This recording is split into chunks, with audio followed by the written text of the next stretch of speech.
যাব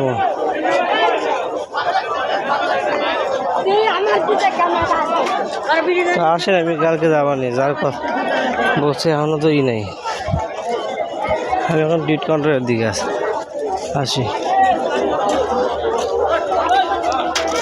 তো বর্তমানে বলে দিন, বলছে যাবে। দেন কি বলে।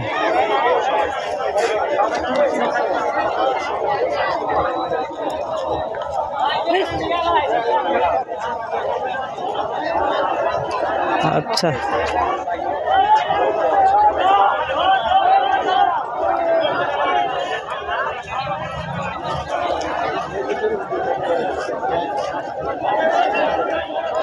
ঠিক আছে।